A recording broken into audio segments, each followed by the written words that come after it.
What if one of Errol Flynn's biggest early hits wasn't really a history lesson at all, but a giant Hollywood revenge spectacle hiding behind a famous title? What if the movie that helped turn Flynn into a major action star was only loosely based on the real charge of the Light Brigade? What if Warner Brothers made it so big, so ambitious, and so dangerous that it ended up changing Hollywood forever? And what if one bizarre line from director Michael Curtis became so famous that movie fans repeated it for decades? These are the top 20 weird facts about the charge of the Light Brigade. Fact number 20. This movie was Warner Brothers trying to strike gold again. Before Robin Hood made Errol Flynn feel untouchable, Warner Brothers already knew they had something special. Captain Blood was a major hit in 1935.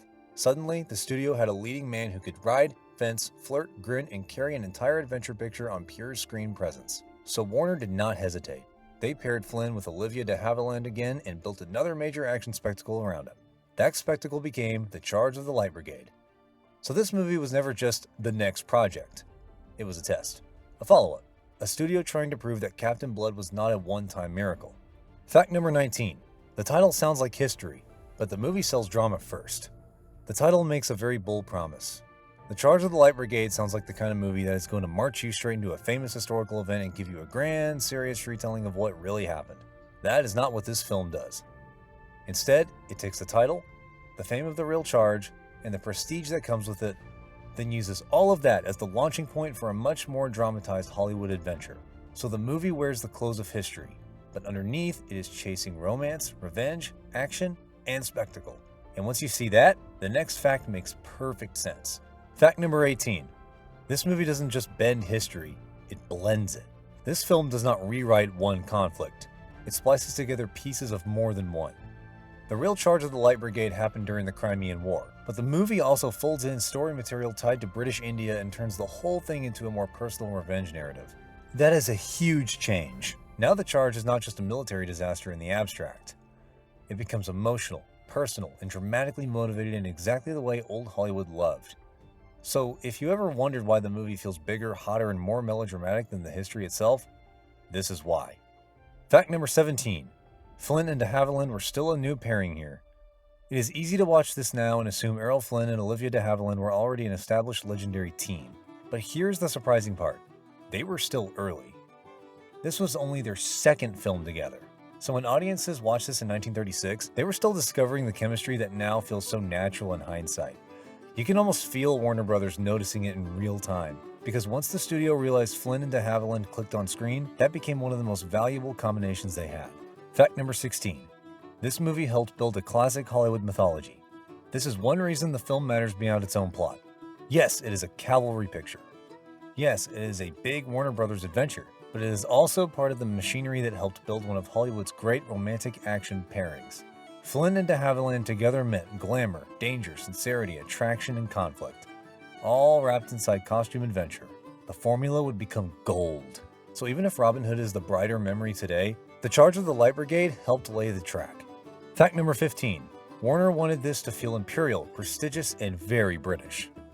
This whole production was designed to project a certain kind of grandeur. The uniforms, the officers, the manners, the military ritual, the sense of empire stretched across the horizon. Warner wanted the movie to feel polished, prestigious, and unmistakably British in flavor. Which makes one detail especially funny. Errol Flynn was not British at all. He was Australian. But Flynn had that rare movie star gift. Put him in the right costume, give him authority, and point a camera at him, and he could sell the fantasy completely. Fact number 14. Warner moved fast on Flynn because they knew he was rising. This is what a star ascent looks like inside the studio system. Once Captain Blood hit, Warner Brothers did not want Flynn drifting around in smaller material. They saw what audiences saw. He was handsome, he was dangerous, he was likable, and he looked born for action pictures. So the Charge of the Light Brigade became a part of a very deliberate push forward. Flynn was no longer just appearing in films, he was becoming the reason to market them. Fact number 13. Olivia de Havilland wasn't the first announced choice.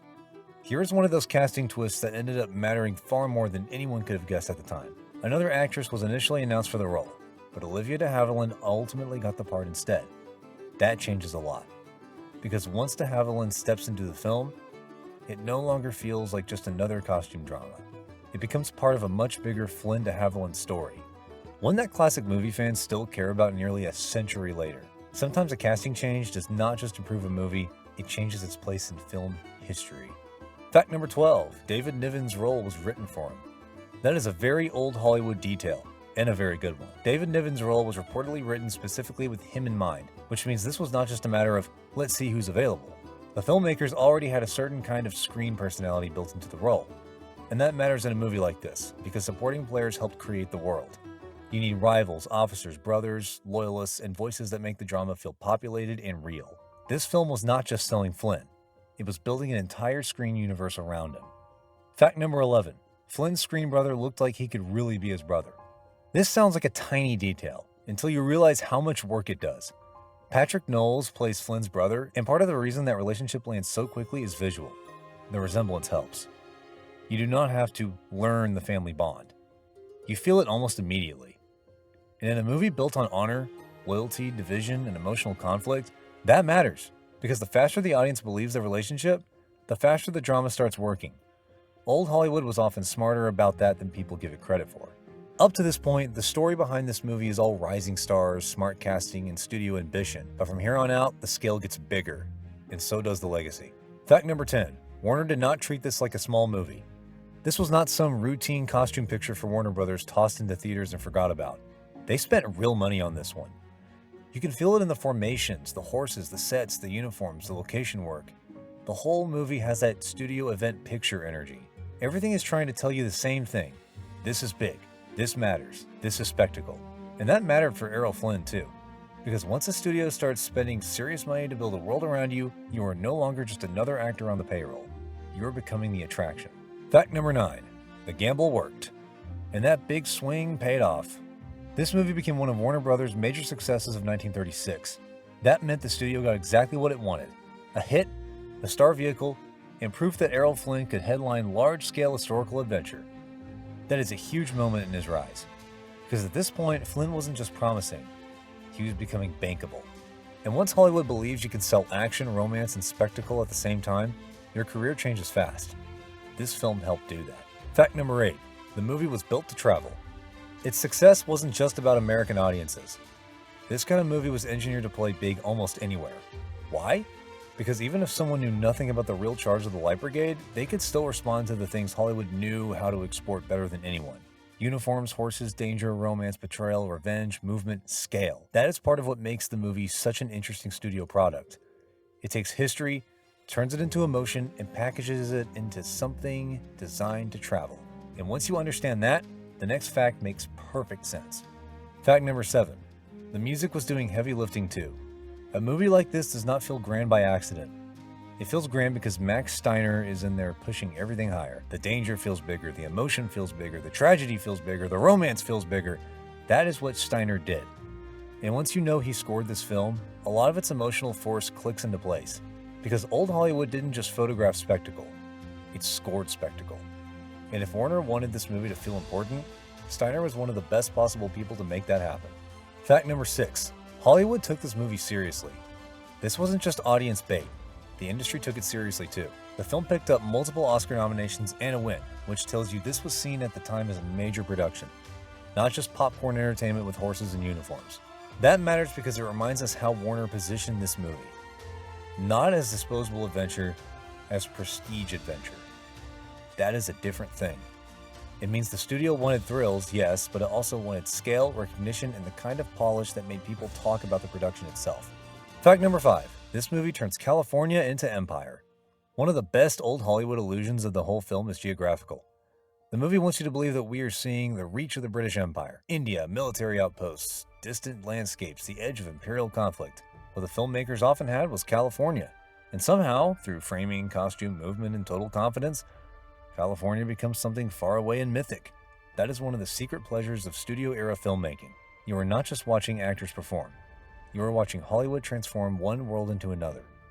And sometimes it did that so well that audiences barely questioned it. Fact number 4. The film was obsessive about details you would never notice. This is one of those facts I love because it feels so gloriously excessive. According to later accounts, the production even used authentic period postage stamps. Now think about that for a second. How many people in the audience were ever going to spot that? Almost nobody. But that is exactly why the fact is so great. It tells you the filmmakers wanted the world to feel real all the way down to the smallest invisible layer. Not just the big things, everything. That kind of obsessive detail is one reason certain old Hollywood films still feel rich decades later. Even when you can't see the work directly, you can feel it. Fact number 3. The movie bends history, but still tries to look authentic. And this is where the film really gets interesting. Because the story plays very freely with actual history, sometimes very freely, but visually, the production reportedly cared a lot about accuracy, including uniforms based on real military models. That split tells you almost everything about how old Hollywood thought. Historical truth? Flexible. Visual truth? Essential. So the movie can feel convincing even while it is dramatically rewriting reality. And honestly, that may be one reason it has lasted. It looks authentic enough to carry authority, even when the plot is doing something much more theatrical. Fact number 2. One of the movie's biggest legends came from a director's mistake. Now we get one of the great behind-the-scenes stories. Director Michael Curtis, famous for his energy and his imperfect English, reportedly shouted, "Bring on the empty horses!" He meant riderless horses. But what he accidentally created was something better than a normal instruction. He created a Hollywood legend. It is such a strange, vivid phrase that it stuck. People remembered it. People repeated it. And David Niven later used it as the title of one of his memoirs. That is incredible. One odd sentence on a movie set, and suddenly the production leaves behind a line that outlives the film itself. But the biggest legacy of this movie is much darker. Fact number 1. The film's most famous legacy is also its most troubling. This is the fact that changes everything. For all the spectacle, all the pageantry, and all the star power, this movie is also remembered for something deeply disturbing. The horsefall controversy tied to the climactic charge. What audiences saw as thrilling action came at a terrible cost behind the scenes. And the outcry over that helped push Hollywood towards stronger animal protection reforms. So this film carries 2 legacies at once. It helped build Errol Flynn's legend. It helped prove Warner Brothers could mount huge adventure spectacles. It helped strengthen one of classic Hollywood's great screen pairings. And it also became part of a painful industry turning point. And that is what makes The Charge of the Light Brigade such a strange movie to talk about. It is exciting, it is glamorous, it is influential, and it is haunted by what happened to make some of that spectacle possible. That complexity is part of why the film is still discussed today. If you enjoyed this video, be sure to like, subscribe, and let me know in the comments which Errol Flynn movie I should cover next. And if you want to see Flynn in his most iconic, don't miss The Adventures of Robin Hood, where the star power, the action, and the old Hollywood magic all hit full force.